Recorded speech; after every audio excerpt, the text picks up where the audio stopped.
اس لیے فضیلتیں اپنے پاس سے ہم بیان نہیں کر سکتے ہیں. اس سے وہ بھی ذرا بھائی بہن درس حاصل کریں جو اپنے پاس سے ہی اس طرح کی فضیلتیں گھڑ کر اور میسیج اس کے اندر عام کرتے ہیں. میں کتنی مرتبہ یاد کرتا ہوں جیسے یہ میسیج کرنا کہ آپ یہ لا الہ الا اللہ 12 آدمی کو فارورڈ کر دیں تو 3 دن میں آپ کو خوشی ملے گی، 10 دن میں آپ کو خوشی، اور بعض تو پھر اس کے جسٹ اپوزٹ بھی لکھ دیتے ہیں اگر نہیں کیا تو ان لکی ہو جاؤ گے، معاذ اللہ ثم معاذ اللہ. تو اس طرح کی باتیں لکھنا بہت بڑا گناہ ہے، کیونکہ فضیلت کا بیان کرنا کہ کیا ملے گا کیا نہیں، یہ صرف نبی کا کام ہوتا ہے. صحابی تک آپ بیان نہیں کر سکتے، کوئی صحابی بھی، وہ بھی اگر کر رہے ہیں اور اسے سرکار کی طرف منسوب نہیں کرتے اپنے جیسے کہہ رہے ہیں اگر آپ یہ کرو گے تو اتنا ثواب مل جائے گا، تو یہ واجب ہے محدثین پر کہ وہ یہ کہیں کہ یہ اپنے پاس سے نہیں کہہ رہے بلکہ سرکار سے سن کر ہی کہہ رہے ہوں گے. بس ابھی تذکرہ سرکار نہیں ہوا لیکن یہ اپنے پاس سے کر ہی نہیں سکتے ہیں، کیونکہ اخروی انعام یا فضیلت وغیرہ کا ذکر یہ سرکار سے سنے بغیر نہیں ہو سکتا. یہاں یہ 15ویں صدی ہجری کے اندر ہو سکتا ہے کہ یہ پیڈ ہو، اس کو کسی کمپنی نے پیسے دیے ہوں کہ اپنے آخرت کی بربادی چند ٹکوں کے اندر کر لیجئے، تو آپ ایک ایسا میسج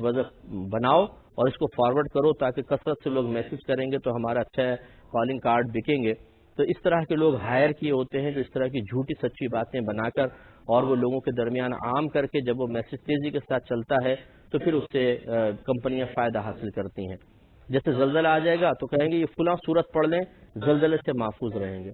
ایک صاحب نے مجھے بھی ایسی ایک صورت کا بتایا، میں نے کہا کہاں پڑھا ہے آپ نے؟ تو انہوں نے پتہ نہیں کہاں سے قیاس کر آ کے پھر وہ ثابت کرنے کی ناکام ترین کوشش کی کہ جی فلاں حدیث میں آیا کہ مصیبت سے انسان بچ جائے گا، زلزلہ بھی ایک مصیبت ہے، لہٰذا اس لیے میں نے ایسا لکھ دیا کہ صورت پڑھیں گے تو مصیبت سے بچ جائیں گے.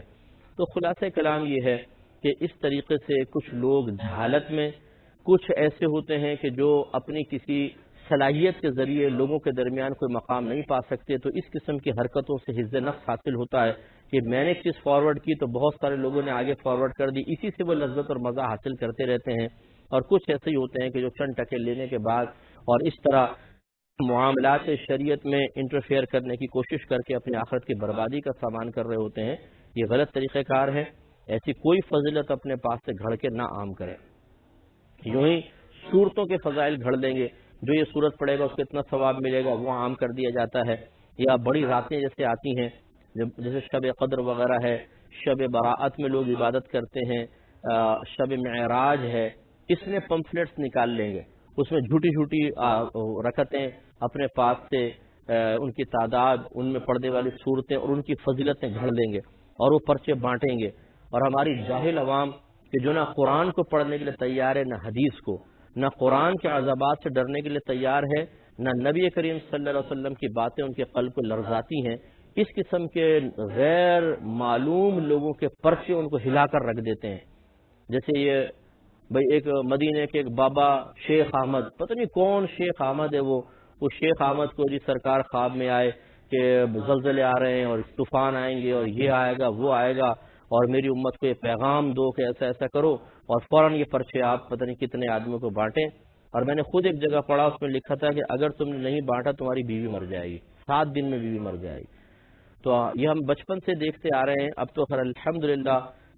چینلز کی وجہ سے بہت زیادہ لوگوں میں شعور بیدار ہوا ہے کہ لوگ ان پرچوں کو فوٹو اسٹیٹ کرا کے، فوٹو کاپی کرا کے مسجد کے باہر بانٹ رہے ہوتے تھے. یعنی اتنی ہمارے ہاں جہالت ہے کہ اللہ تعالیٰ اس کے رسول کی باتیں دل پہ اثر نہیں کرتی ہیں، اس طرح کے نامعلوم لوگوں کی باتیں اثر کرنا شروع کر دیتی ہیں. کتنے لوگ مجھے میل کرتے ہیں کہ فیس بک پہ ہم نے اس طرح پڑھا ہے مفتی صاحب، جو ہمیں خوف پیدا ہوا، اور وہ اسی قسم کی بے سروپا باتیں، یوں کرو ورنہ یوں ہو جائے گا، یوں کرو ورنہ یوں ہو جائے گا. ارے بھائی کو خدا کا خوف کریں. اللہ تعالیٰ اس کے رسول کی باتیں جو بالکل اتھینٹک ہیں، قرآن و حدیث کی کتاب قرآن میں موجود ہیں، حدیث کی کتابوں میں موجود ہیں، انہیں پڑھنے کی فرصت نہیں ہے. اور اس قسم کی فضولیات کو پڑھنے کے بعد آپ کا دل لرز رہا ہے، اس کا مطلب یہ کہ آپ کے دل میں خوف خدا نہیں ہے، بلکہ یہ جہالت اور شیطان کے زیر اثر آنے کا ایک اثر ہے کہ آپ اس قسم کی باتوں پہ خوفزدہ ہو کر فوراً احتیاطی تدابیر کی طرف نکل کھڑے ہوتے ہیں.